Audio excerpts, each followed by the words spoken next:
Hello, everyone, and welcome to episode 45 of the True Crime All the Time podcast. I'm Mike Ferguson, and with me, as always, is my partner in true crime, Mike Gibson. Gibbs, what's going on today? Man, I'm feeling good. Man, you're always feeling something. Man. Love it when you're feeling something. It's a good day in the neighborhood. In 2016, California wife and mother Sherry Papini disappeared for 22 days. When she was found, she told authorities a detailed account of being kidnapped and tortured. Years later, in a stunning twist, Papini pled guilty to making false statements about what happened to her, setting off a media firestorm. Now, for the first time, Sherry Papini is telling her side of the story and revealing shocking new information. Sherry Papini, Caught in a Lie, an ID documentary event, Monday, May 26th at 9 on ID. Set your DVR. All right, so let's go ahead and do our Patreon shout outs. We have Kathy Cristelli. I like that. Annalisa, no last name. You know, with a name like that, you can pull that off. You don't need one. You don't need one. Drea Ronell. These are good names. No, some really cool names. That's the one that I'm worried that I'm butchering the most, but hopefully she'll reach out to me. I like it when people do. They either say, hey, you did a great job, or man, you royally jacked that one up. And you should have let Gibby do it. Yeah, that's always their answer. Yeah. Frankie Stevenson, Tim Davidson, Kirsten Chan, Caitlin Tull, and Renee Williams. Like them all. Love it. We love new supporters. And going back into the vault, Gibbs, or getting you back in your cell, however you want to look at it. Yeah. My ass cheeks tightened up a little bit. I picture them wheeling you into the cell with the Silence of the Lambs face piece. You know, if you're going to go to prison, that's the way to make your entrance. Because you know what? Nobody's going to mess with you. Nobody's want to mess with the guy that's strapped to a two-wheeler with a little face mask on. Trust me. Because there's a reason. There's a reason why you strap somebody up like that. Yeah. He's a bad dude.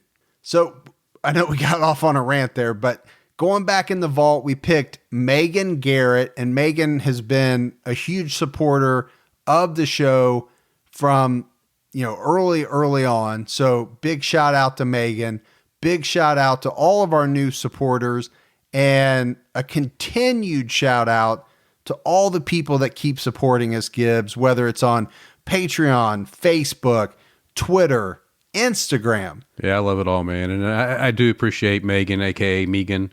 So I don't know why you keep thinking her name is Megan. I'm just saying. Watch it. It'll turn out. It probably will be. And then I want to give a huge shout out to Maggie. She did a lot of work on this one, researching, writing. She's just been an amazing help to the show. And we love Maggie. So, big ups to her. The Q&A thing turned out well. No, I liked it. I had a lot of fun doing it with you. I think it was relaxed. There wasn't a lot of editing I had to do. We just kind of let it flow and, see where it went. Now, where it went turned out to be pretty funny when you started talking about Clue, because you literally had no clue. I was clueless. You were clueless about how the game of Clue worked, who the characters were. Somehow you got a movie from the 60s, The Graduate, involved in it, as Mrs. Robinson was a character somehow in the movie or in the game Clue. Like you didn't find her sexy. I wasn't even born when The Graduate came out. Stop talking about stuff that you watched in high school. You found it on Netflix that night and watched it. I know you did. And once again, it is not Netflix. It's the next flick. It's Netflix. Netflix. How about Hulu? You said Netflix. Oh, let's go to Hulu. Maybe you should just change it to Hulu. Yeah. It's much easier to say. Or Roku. Why's everything we have at Hulu and Roku? It's not Roku, it's Roku. Oh, well. Just stick with the Hulu. It's two syllables, super easy. Cable TV. There you go. And you said that in a really cool, announcer voice, too. Cable TV. So, little plug for True Crime All the Time Unsolved. After you're done listening to this episode, jump over, download that one. We've got a great episode on the murder of Michelle Lawless. 19-year-old girl that was murdered back in 1992. And this is another one, Gibbs, where, police find a suspect, they latch onto this suspect, and it leads them down a bad path. Yeah. It's a tragic, but, unbelievably interesting path that this case takes, because you have DNA, you've got a set of identical twins. I mean, there's a lot going on in this case. Twists and turns. But let's get into our case for True Crime All the Time. This episode, we're doing Adolpho Constanzo and Sara Aldrete. And we don't do a lot of women on True Crime All the Time. And why is that, Mike? Well, you and I both believe that women are smarter than men, and those that kill are smart enough to get away with it. Exactly. That's what we've come to the conclusion. They're very good at doing murder. Aren't you, ladies? Very good at doing murder. No, I mean, I think percentage-wise, there's no doubt, right? Women killers, much, much lower than men. So Sara Aldrete was born September 6, 1964 in Matamoros, Mexico. So we're going south of the border. We are. Now, this is a case that's going to take us to Mexico, across the border into Texas, and kind of flip-flop back and forth a little bit. But it is our first case in Mexico. She was born in Mexico, but she actually attended high school in the U.S., in Texas.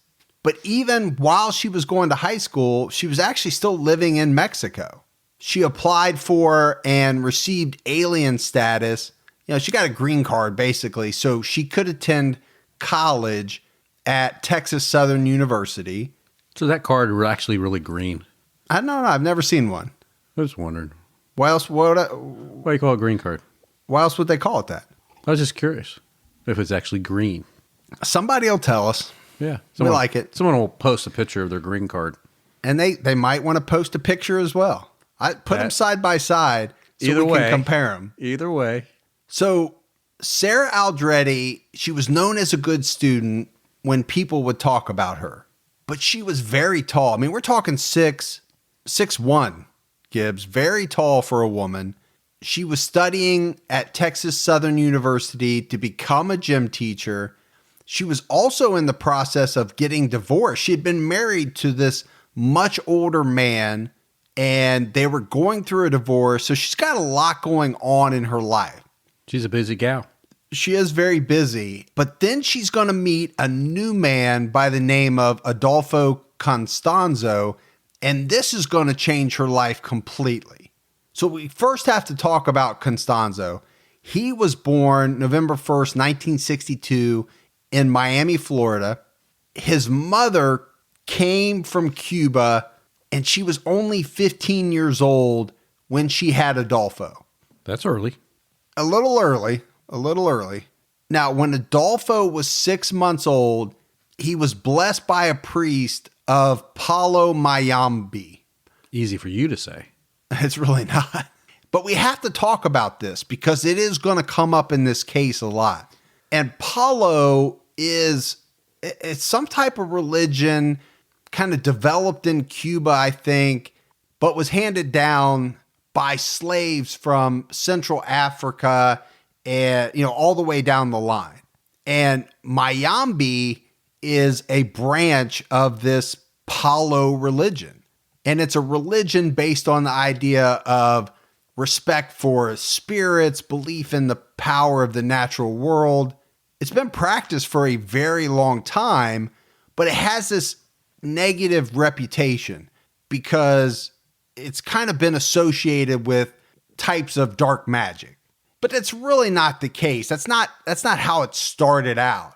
Now, the problem is Adolpho Constanzo is going to use this Palo Mayombe mixed with Santeria, and he's going to basically taint everything for anybody that practices this around the world.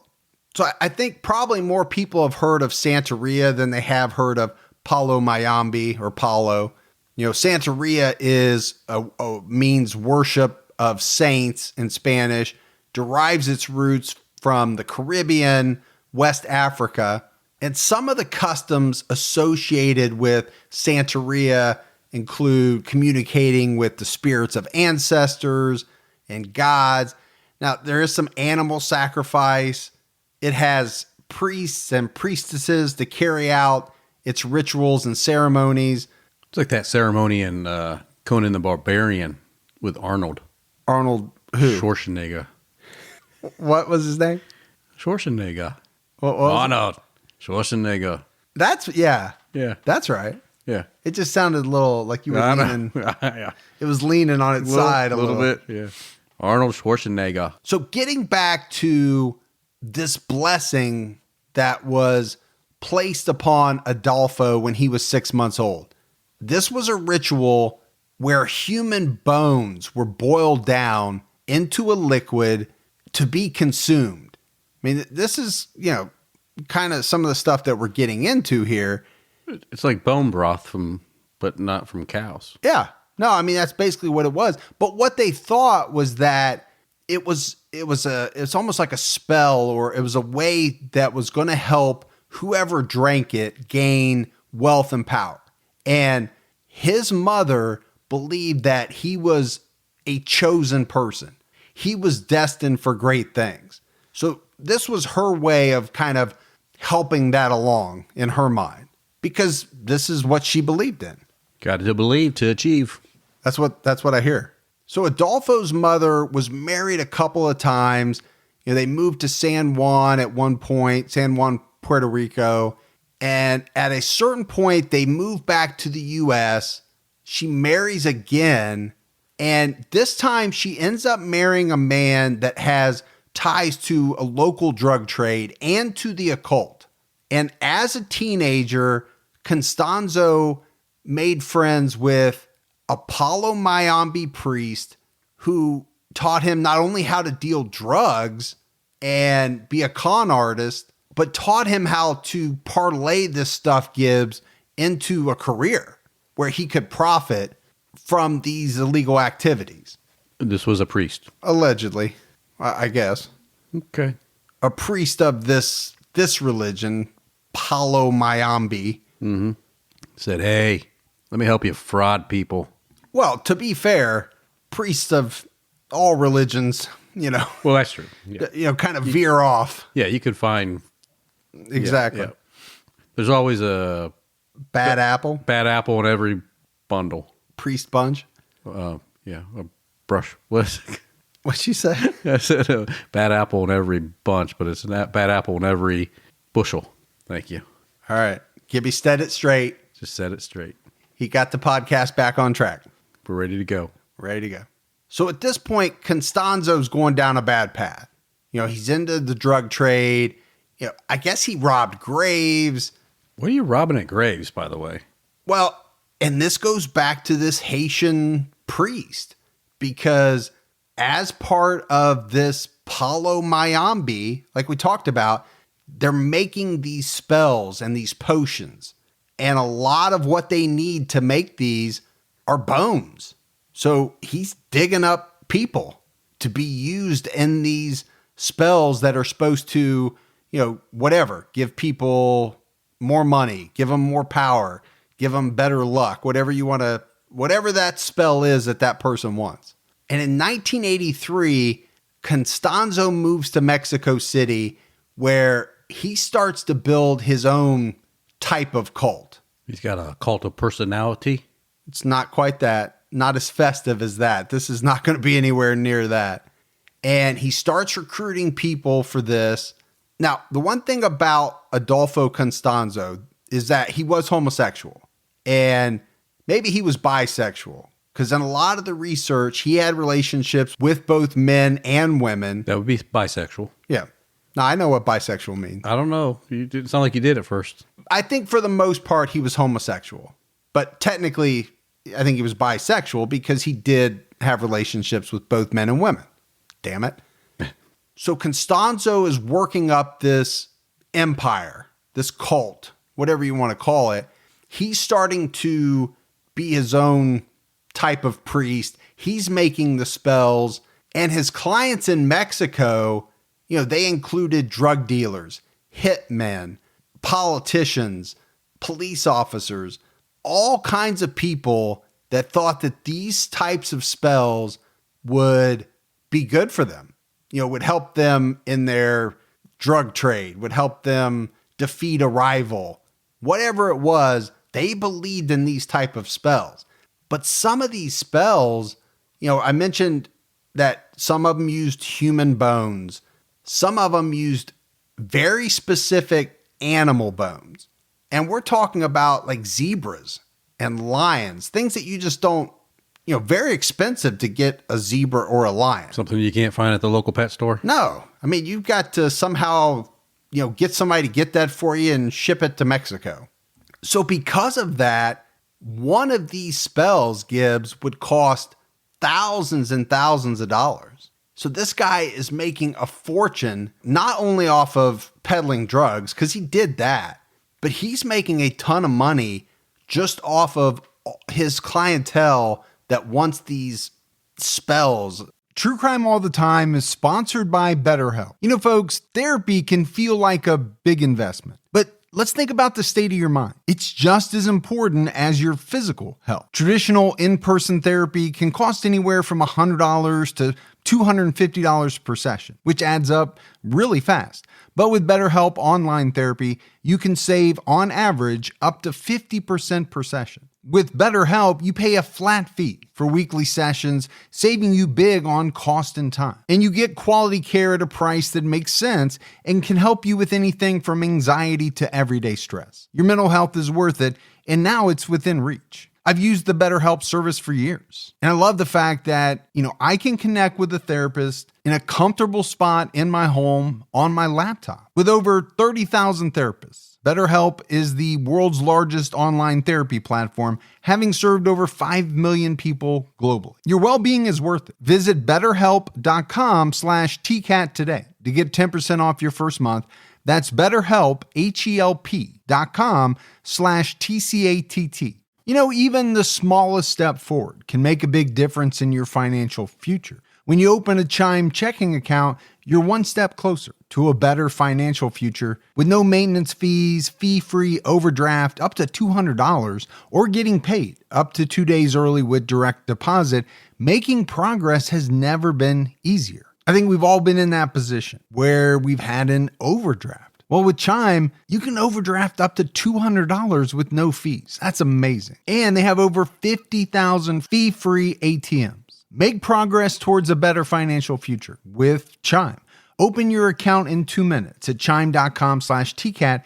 That's chime.com/TCATT. Chime feels like progress. Banking services and debit card provided by the Bancorp Bank N.A. or Stride Bank N.A., members FDIC. Spot me eligibility requirements and overdraft limits apply. Fees apply at out-of-network ATMs. MyPay eligibility requirements apply. Credit limits range from $20 to $500. $2 fee applies to get funds instantly. Crime checking account required. Go to chime.com/disclosures for details. In 1986, Contstanzo gets connected to the Calzada family. And this is one of the biggest, the most dominant drug cartels in Mexico at the time. And just having this connection made him even more money, because now he's got a whole bunch of other clientele wanting these spells. And at some point, as the family continues to grow, he starts to think that he's the reason for all their success. And he's telling them this. And because of this, he says he wants to be made a full partner in the drug cartel. Well, they laugh at him. And they said, no, we're not going for that. Well, Adolpho Constanzo was not happy. So on April 30th, 1987, right, he's been associated with this drug cartel for about a year. 7 members of the Caldaza family, they just disappear. They were reported missing a day later, and it was noted that there was melted candles.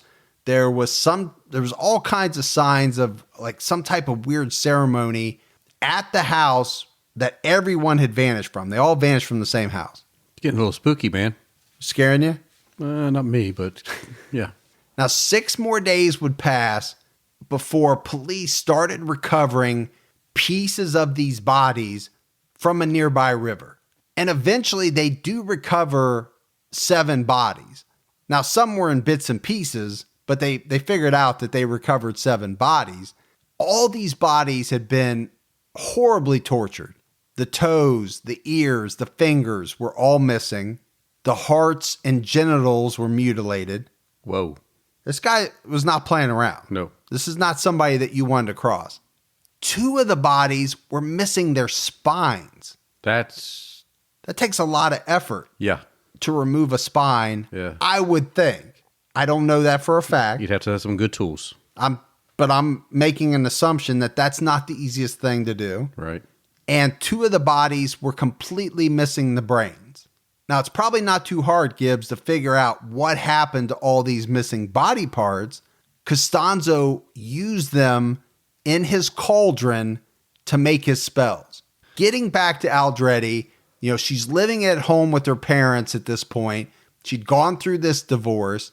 And on July 30th, 1987, she's driving through Matamoros. She's cut off in traffic by a Mercedes, and she narrowly avoids getting in this serious car crash. The driver gets out. He's a handsome guy. He's a smooth talker. And this turns out to be Adolpho Constanzo. And from the very beginning, they have a spark. They get along great. But it turned out, Gibbs, that this was no chance encounter. Contstanzo had been watching this drug dealer that Aldrete was dating. So this was all carefully planned, and he was able to seduce Sara Aldrete, quickly introduced her to some of the occult practices that, he was into, and this would later become a big, big part of their relationship. He was able to break up Aldrete and her drug dealer boyfriend. So the 2 end up sleeping together, but this is not going to last long because, like I said, Costanzo preferred men. He told this to Aldrete. She was okay with it, and she accepted it and still wanted to be with him because by this point, she had become fascinated with the occult. All these different things that he had shown her, she was in. Fascination. It was something you never done before, and you start learning about it. I'm sure there was just some type of fascination there for her. Well, to the point that he actually called her La Madrina, which is like the godmother of this cult that he's starting. But everything with Costanzo was an angle because the other thing that, he really wanted Aldrete because she did have some connections to this drug cartel run by the Hernandez family, and they were having problems. So he steps up to say that he can fix all their problems using Palo Mayombe. We're talking about animal and human sacrifices, which is going to eliminate all their enemies and keep everyone in their drug cartel safe.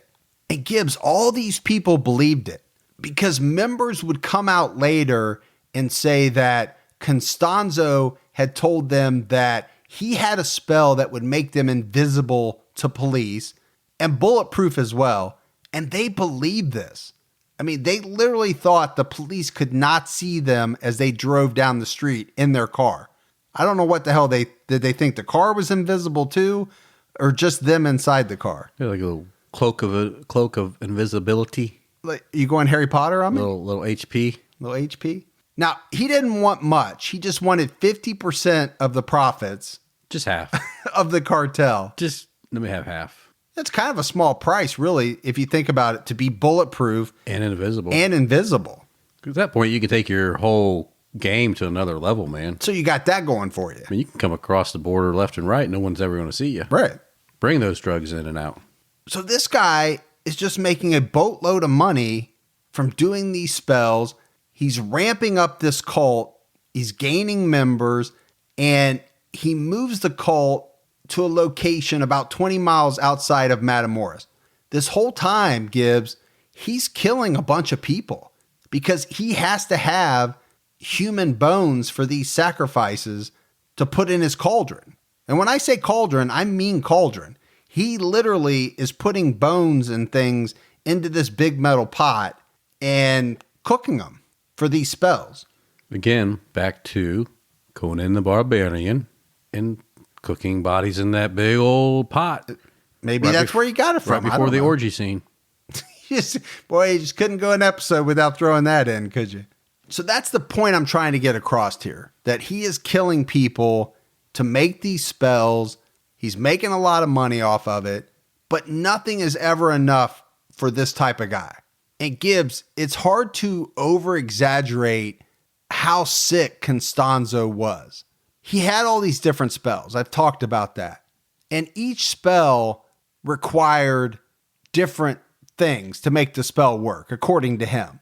And there was one spell that he was making specifically for someone who was paying big bucks for it. And the spell required a child. Very sick. And the story is that he had cult members go out, get a child off the street. As they were killing this child, the child started to scream. They were basically trying to slit this child's throat. And Contstanzo said that was no good. It would ruin the spell to have the child die in that way while it was crying, while it was screaming. So they killed the child and then went out and got another one. Really don't want to know what to say, man. I mean, they wanted a child for this thing. They get a child. They're not happy with what they did, so they just tossed it aside and went and got another one. Yeah, no, that's basically what happened. It tossed it like trash. Disturbing. But this is how dark, this is how bad this guy was. Yeah. And in March of 1989, Contstanzo steals 800 kilos of weed. It seems like a lot. Yeah, I don't know how much. What's that, pounds? I don't know. You can't do that conversion? It's like 1,000 pounds. I don't know. I don't know. I really don't know. But he steals it from a rival gang, and he wants a spell to make sure that all of this marijuana gets where it needs to get to safely without anybody interfering. Invisible. This spell, Contstanzo says, is going to require a sacrifice of somebody with very high intelligence. So his idea is to send some cult members into Matamoros. It's spring break. There's all these college kids pouring into Matamoros, Mexico. He wants them to get a college kid. He thinks, okay, they're going to be smart. That's going to make my spell work. And one of the kids in Matamoros on spring break during that time was Mark Kilroy. Mark Kilroy was born March 5th, 1968. He had just turned 21. His family moved to Texas from the Midwest after Mark was born, and he grew up in Santa Fe, Texas. This kid was an honor student, a Boy Scout. He played all kinds of sports, and he was very intelligent, Gibbs. He was ranked 14th out of 210th in his class. That's pretty good. Better than you and I. Unless the remainder ones were like you. And he was really good at sports. He started out at Southwest Texas University, transferred to a college called Tarleton State University on a basketball scholarship. That's pretty good. Yeah, I mean, you got to be pretty good to get a basketball scholarship. But he ended up giving it up. He transferred to the University of Texas to study pre-med. So again, gifted athlete, very intelligent. So Mark Kilroy and his friends had headed down to South Padre Island, Texas for spring break. So they're partying down there, but at the same time, Gibbs, they're parking at the border, and on some nights, they're walking over into Matamoros. They're partying in Mexico as well. Yeah, so I mean, they're going on to the beach and they're watching the Miss Tan Line contests. I'm sure you did that when you went to spring break. It was probably Miss Copper Tan or Miss Coppertone. Coppertone. Copper Tan.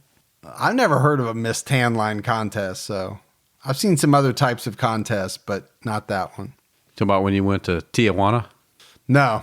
I was a big Panama City guy for my spring breaks back in the day. Yeah, well, we know how you feel about beaches. Yeah, I don't like beaches. But you're right. So they watched a couple of these Miss Tan Line contests on different days. And on March 13th, they did catch one of these contests. And after that, this is when they decide to go to Matamoros to party. So what they do, Mark and his friends, they park by the border, they cross the bridge into Mexico by foot. And Matamoros at this time is full of college kids from the U.S., right? There's a bunch of people down there partying. It's spring break. The drinks are cheap, Gibbs, which I know you like. Like my cheap drinks. The drinking laws are pretty lax in Mexico. Like that too. Lax drinking laws. When I was young. So a bunch of college kids thinking that they're just going to have a great time in Matamoros, just partying the night away. They hit a bunch of different bars in the town. They meet some girls. At one point, Mark Kilroy disappears for a little bit with some girls that he had met. And it's about 2 a.m. when the guys are ready to go back to their hotel. They got to cross the bridge. They got to get back into the U.S. to get to their hotel. And as they're leaving the last bar, they see Mark leaning up against a car talking to a girl from one of the tan line contest, Gibbs, that they had seen. There you go. I guarantee you somebody that listens to us has been in some type of spring break contest. I guarantee you they have. Now, will they admit it? Maybe. But 2 a.m. in Matamoros, you have to picture this, Gibbs. Streets are very crowded. Tons of U.S. college kids. Everybody's going in different directions. And the group, as they're walking across the border, they get separated because of how many people are traveling by foot. At one point, Mark Kilroy stops to say goodbye to this girl from the tan line contest that he's been talking to. And one of his buddies that he's walking with, he's got to take a leak. So he goes around the corner in this alley. And when his buddy comes back, Mark is nowhere to be found. And his friends all get together. They realize Mark's gone. They're looking for him. They go back to the bars, even though they'd already closed. I mean, we're talking about 4:30 a.m. at this point. And eventually they have to cross the border, hoping that Mark crossed as well and is waiting for them by the car. But when they get to the car, Mark's not there. So I'm sure a lot of stuff was going through their head at this point. They don't know if Mark maybe went home with one of the girls, went to another hotel. I mean, not home, but went to another hotel with one of the girls he had met. But the next day, Mark doesn't return. So his friends have to call the police, reporting missing. And it's later going to come out what exactly happened to Mark that night. He was lured by a man parked in a red truck. I guess this man called out to him, asked him if he needed a ride. When Mark got close to the truck, he was grabbed by two men and wrestled inside. At one point, Mark was able to break loose, get out of the truck, and take off. But he was caught by another car, part of this kidnapping, and taken at gunpoint.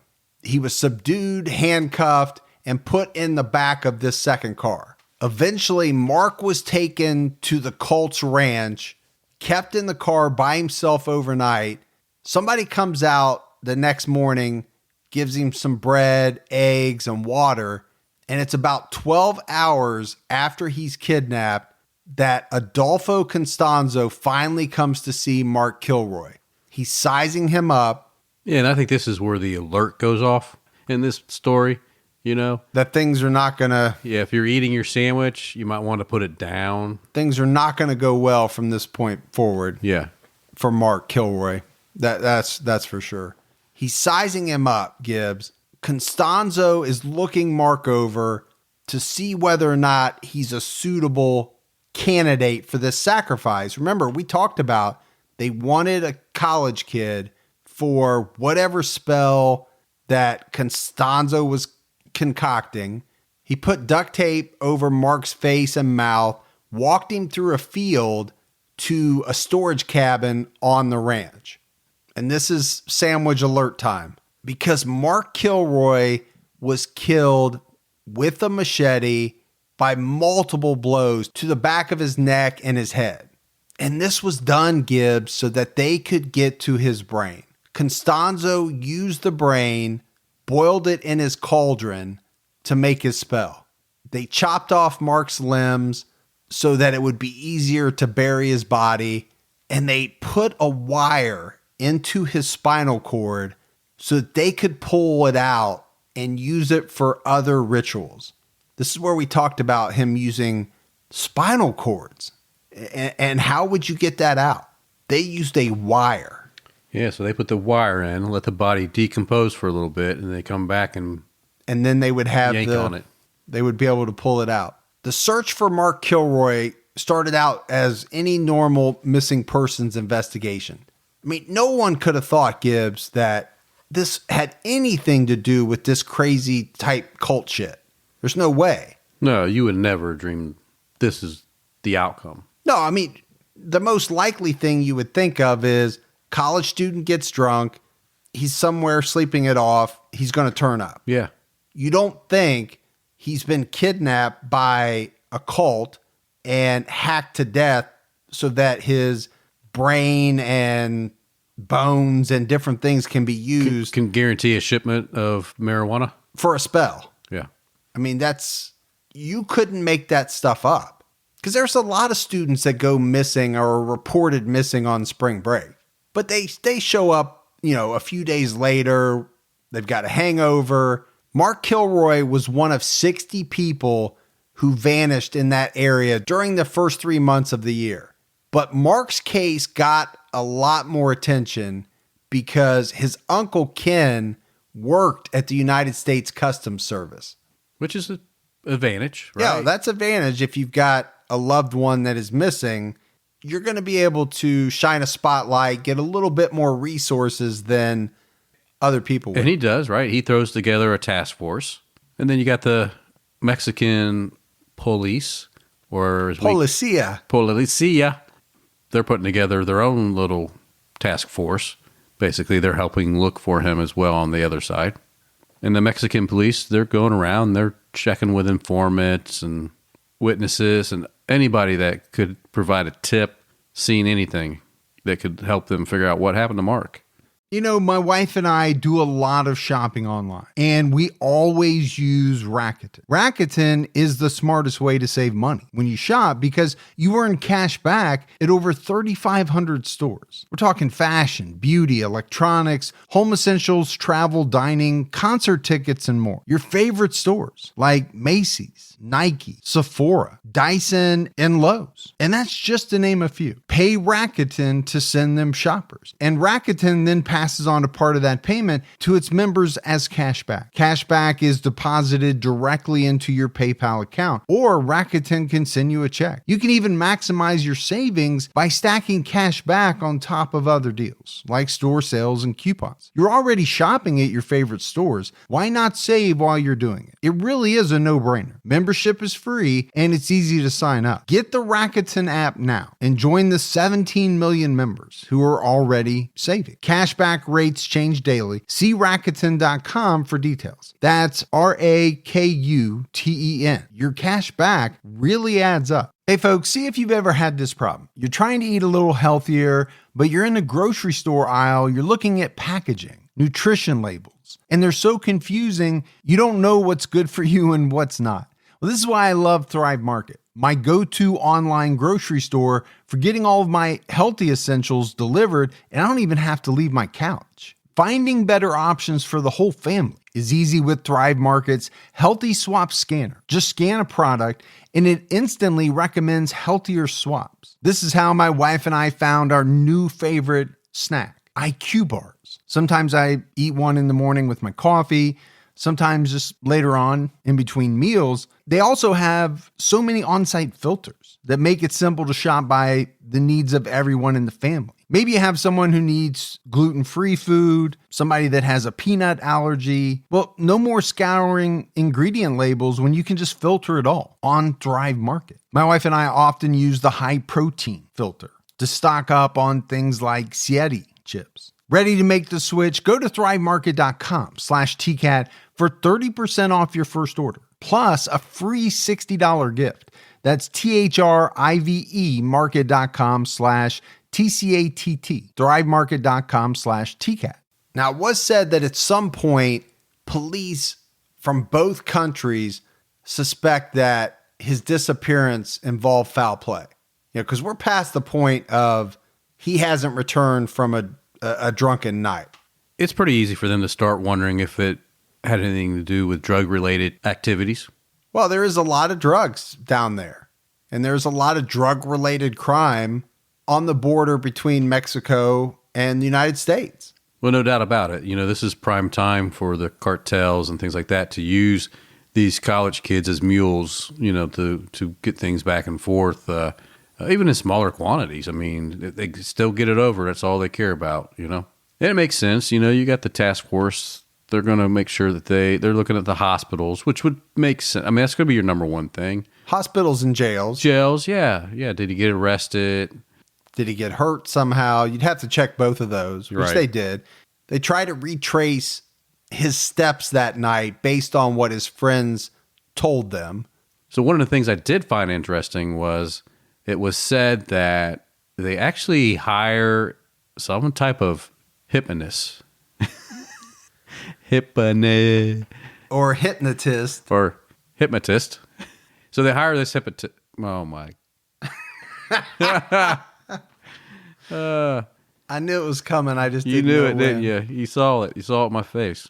So anyway, they hire someone to do some Sorry. hypnotic trance stuff. And he works on the friend. And the friend's able to go back and give some descriptions, actually, of what he saw that night. And actually some pretty good descriptions, really, if you think about it. I don't know how that works. I mean, I know how it's supposed to work. I don't know if I believe that it actually works. Have you ever experienced any of that? No, I've never been hypnotized. No? I've never seen anybody be hypnotized. I do believe that there are people that can be hypnotized, though. I don't know if everybody can. I don't know if everybody's susceptible to it. I guess if you can get yourself to that level of, or that state of, I don't know what you call that. You're not asleep, but you're... I don't think I could ever be relaxed enough. I'm too agitated at all times. Yeah, I don't think I could either. Never relaxed enough to think that I could be put in that state. Maybe we can find somebody that does that at CrimeCon and try to see if they can do that to you. How about they do that to you? I'd rather them do it. And we'll just see what all other skeletons come out. I'd rather them do it to you and like give a magic word, a phrase word that anytime somebody says it, it's like when we're doing the podcast, I can go nickel, and then you start like clucking like a chicken. That would be hilarious. But you don't think I'd hear that when I edit the podcast? Part of the process would be that we would say, when you edit the podcast, you will not hear you cluck like a chicken. Oh my gosh, dude. What do you think? I'm down for it. All right. So anyway, they're able to get very vivid descriptions from this guy. Yeah, so the friend says that he had seen a young Hispanic man wearing a blue plaid shirt, had a scar across his face, talking to Mark before he vanished. He goes on to say that he remembers this man walking up to Mark and asking him, "Hey, don't I know you from somewhere?" But he wasn't sure if or how Mark Kilroy responded.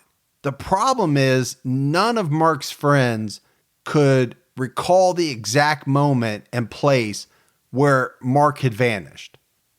We mentioned it, right? Right. They've been drinking. There's a lot of people. Yeah, It's a little chaotic. 4:30 at night. Yeah, you're not going to remember that kind of stuff.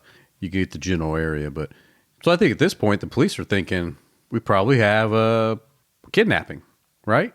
Because it happens over there. Yeah, for either robbery or ransom. Yeah, Although at this point there's been no demand. yeah. But Made. that was pretty. I mean, I remember proof of life. I've seen it. Yeah, So because there'd been no demand, I think they're probably leaning more towards robbery. But the one thing Gibbs is that as time goes on, they're starting to believe that something bad happened to Mark. And one of the things that they think is that if he was killed, his body would have been dumped in some remote location. So they do bring in helicopters. They bring in people on ATVs. I mean, they're searching the Rio Grande River area, but they don't find any evidence of Mark. They don't find his body. They don't find anything. and by this point, I'm guessing the media attention is pretty high. It is. And his parents get down to Mexico. Again, this kind of reminds me of the Natalie Holloway case that we did on Unsolved a little bit, right? She disappeared. The parents come down. They've got handouts. They're offering a reward for any information related to helping them find their son, Mark. Sure. They meet with government officials. Again, a lot of parallels to the Natalie Holloway case that we did. It actually is. And this case was featured on America's Most Wanted back in the day. So John Walsh profiled it, and that gave it a lot of national attention. And there were some tips. I mean, there were calls with tips that came in. People sent letters giving clues as to where Mark's body was, but none of this stuff panned out, right? None of these tips, none of these clues led to them finding Mark. After 2 weeks of searching, Mark's parents returned to Santa Fe. And the whole town of Santa Fe, Gibbs, is helping to raise money. I mean, they're having garage sales, car washes. They're doing whatever they can do to raise money to allow Mark's parents to go back and find their son. Yeah. But unfortunately, I mean, time is moving on and they still haven't had any good leads or found Mark. But on April 1st, Mexican police were stationed at a checkpoint and they see a vehicle run through the checkpoint without stopping. And there's no way that the police could know, but the man driving this vehicle was the man who had kidnapped Mark Kilroy weeks earlier. So the police decide to follow the vehicle in an unmarked police car. They're not using their sirens. They're not tipping this guy off at all that they're following him. Yeah, and they follow him all the way back up to the ranch. And at this point, police are staking out the ranch, and it's just about a half hour later when the man leaves the ranch to drive into the city, and this is when police decide to make their move on the ranch to see what's going on. And it doesn't take them very long, Gibbs. They start finding a lot of stuff related to the occult. They find weed, but the police don't arrest anybody at this point. They make the decision that they want to try to get more evidence of the criminal activities that they believe are going on at the ranch. Because at this point, they're starting to think about links with organized crime, cartels, and they want to get those people. Sure. To the point, I mean, they even reach out to a lot of their informants in the area to see how this ranch is tied into the cartel or, any type of criminal activity. And it's not until April 9th that they return and they arrest the kidnapper, the man that had kidnapped Mark Kilroy. They don't know that's what he's done. No, not at this point. We Right. know it is. Right. They arrest his uncle, some other cult members, and the caretaker of the ranch. They take everyone to jail except this caretaker. They actually interrogate him at the ranch. They're asking a bunch of questions about what goes on there, and he spills. He tells the police that there's a lot of criminal activity going on, a bunch of sordid things, but it's not like he's saying this to be like, oh, help me. He's saying it very matter-of-factly, like he's not worried about getting anybody in trouble. It's almost like they're not doing anything wrong. Yeah. He's like, oh, yeah, there's a bunch of sordid stuff going on. this is how we make a sandwich. We take the bread out. Right. We put the cheese on, put a little mustard. He's just doing it just like that. He's not worried at all. Yeah. The police show the caretaker a photo of Mark Kilroy, and he confirms that he did see Mark and actually says to the police, look over there. There's a shack. That's where Mark was held before he was murdered. The police interrogate the kidnapper. He ends up confessing to kidnapping Mark, participating in the murder, and he also tells police about a lot of other people that had been killed at the ranch and had been subsequently used as human sacrifices. And this guy points the finger directly at Adolpho Constanzo and Sara Aldrete as the leaders of the cult. He tells police that Kilroy was chosen at random because he was a college student and Constanzo wanted a white male college student for his sacrifice. And Gibbs, we have to talk about why all of these people are so willing to talk openly with police. And it comes out that the reason they are is because they don't believe anything can happen to them because They're invisible? of the spells. There's no way that they can get in trouble because Costanzo's spells are so powerful that they'll protect them.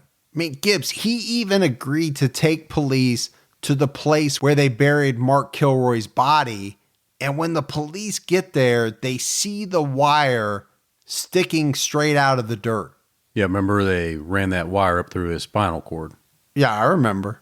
I was part of the discussion. You were there I was there. hanging out with me? And Gibbs, he goes in detail to the police about what this wire was used for, right? I mean, you've just mentioned it, but actually tells them that it's attached to Mark Kilroy's spinal cord so that they could pull out the bones later after the body had decomposed. Weird, buddy. No, they're super creepy. I mean, it's beyond creepy. This is weird, buddy. I mean, there's also stories about the fact that they were wearing some of the bones in necklaces. I mean, these people are way out there.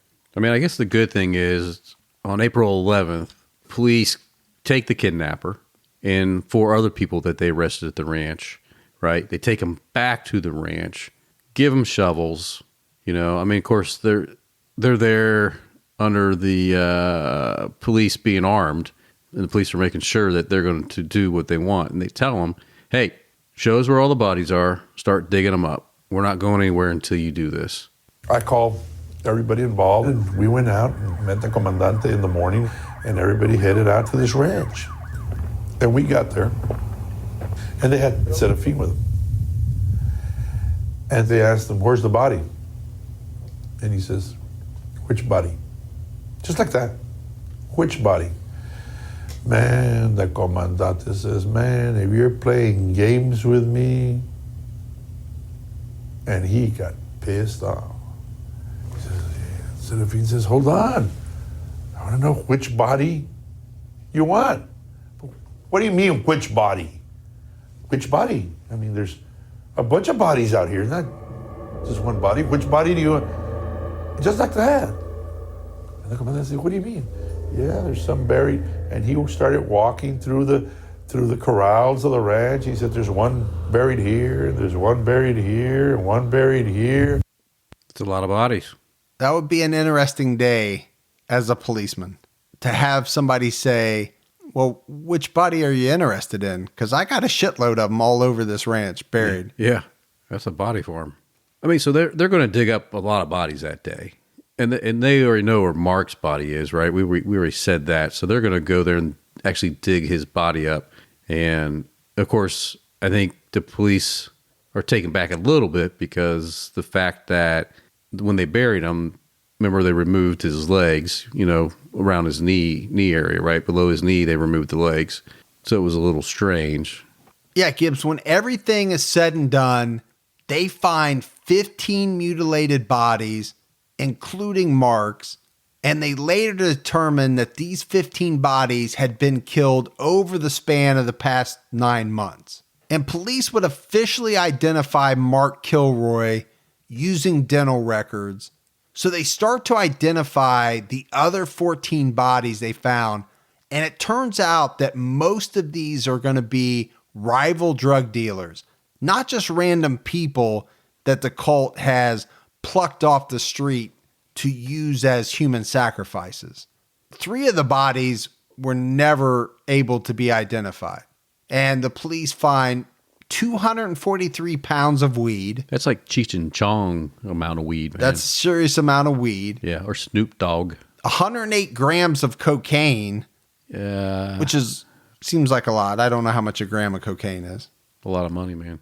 12 firearms, 3 of which were submachine guns. How cool is that? 11 cars. 11 cars? And then police find the cauldron, Adolfo's cauldron. That would be the creepiest thing to find. That would be. Because inside the cauldron, they find remains of Mark's brain, Yeah.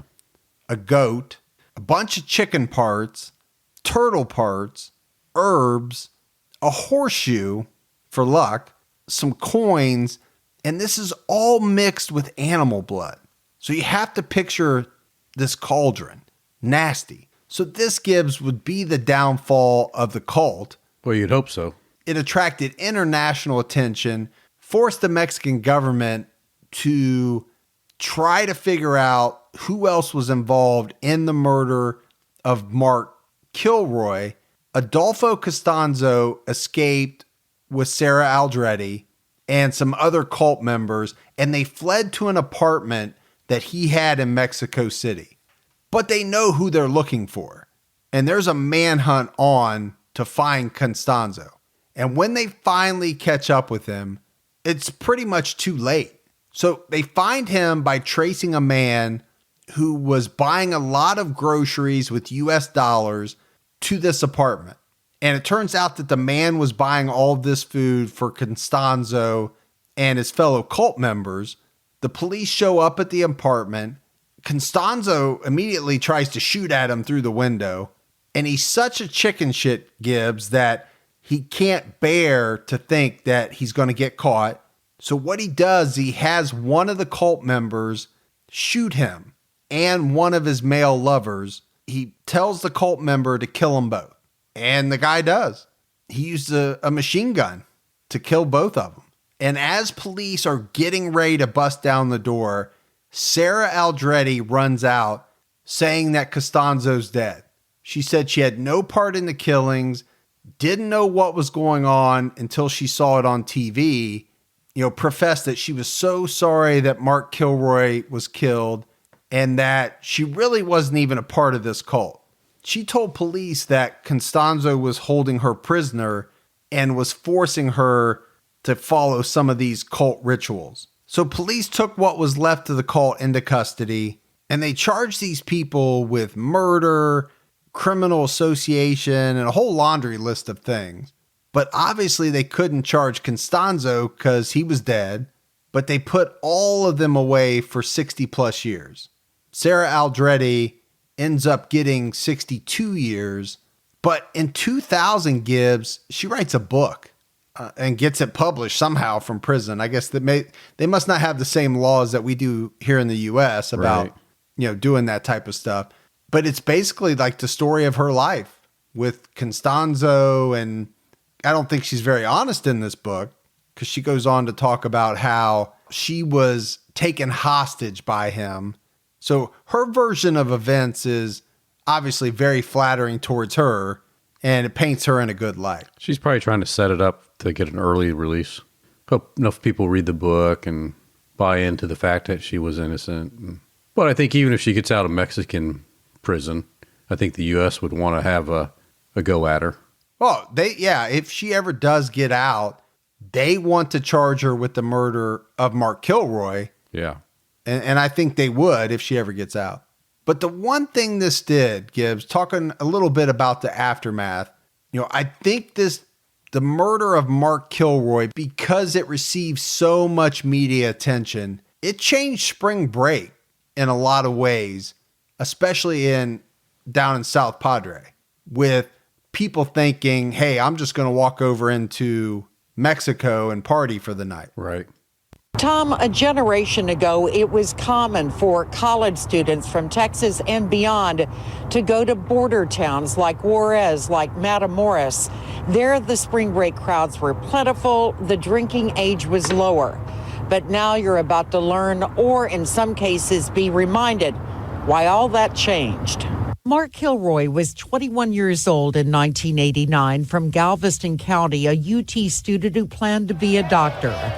After a spring break trip with friends to Matamoros, he never returned. And now, really, we're at peace knowing that Mark is safe and are with our Lord. He was abducted, picked off the street in the border town, which was then a popular spring break destination. Ryan Fenley planned to go with Mark on the trip. Not going may have saved his life. I can't even tell you to this day what made me change my mind. Carl Ralph did go, but he didn't go with Mark the night he was abducted. 27 years later, he still remembers the conversation he had hours before Kilroy was taken. The first time he's spoken of it publicly. He goes, "Don't worry about it, Carl." He goes, "You're my friend."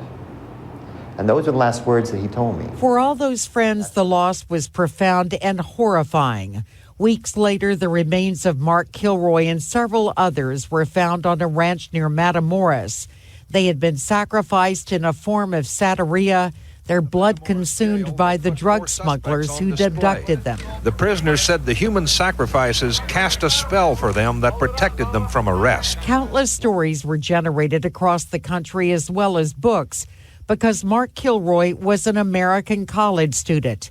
And it changed spring break for a generation that remembered it. Yeah, man. So, I mean, you think about spring break back then, today. I mean, even nowadays, you need to worry about human trafficking. You have to worry about, being forced to be the mule if you go into those areas. I mean, there's beautiful, beautiful places in Mexico. No doubt about it. I mean, spent plenty of time in different cities there. But it's not a real stable government. And what I mean by that is that the cartel really rules a lot of the local governments in those areas.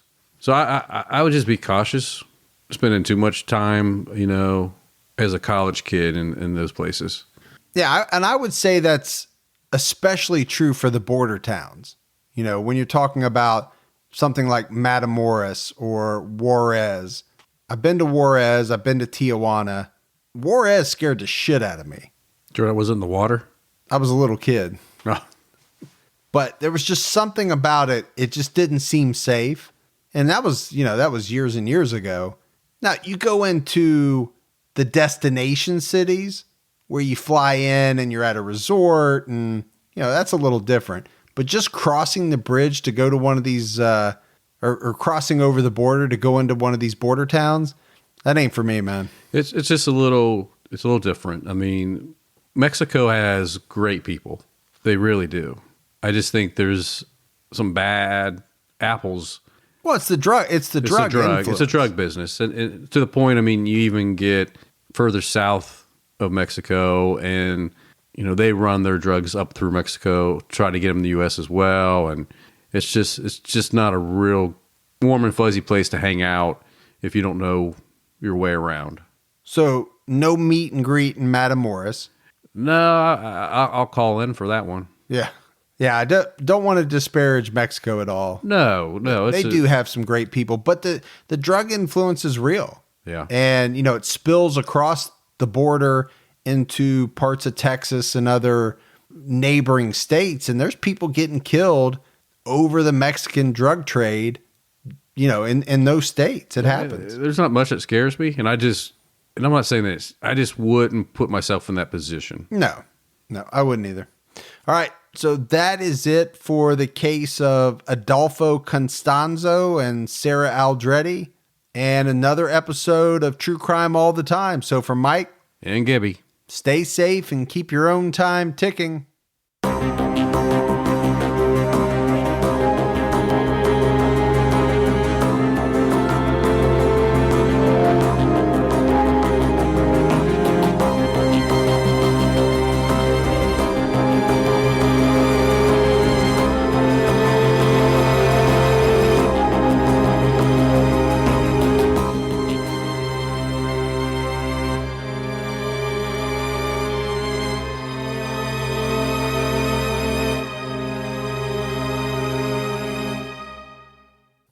Inspired by the hit Wondery podcast Against the Odds comes the gripping guidebook, How to Survive Against the Odds, Tales and Tips for Animal Attacks and Natural Disasters. This might just be the most important book you'll ever read. Go inside life or death situations where everyday people survived nature's most extreme scenarios, and learn how you can too. In these tales, you'll hear about the grit, willpower, and know-how needed to endure shipwrecks, alligator attacks, earthquakes, and more. You'll learn from experts, including top doctors, about what happens to your body and mind in life-threatening situations. Plus, important tips on what to do, and equally important, what not to do when faced with a situation that is truly against the odds. Go to survivalguidebook.com to pre-order How to Survive Against the Odds today and get the perfect gift in time for graduation and Father's Day.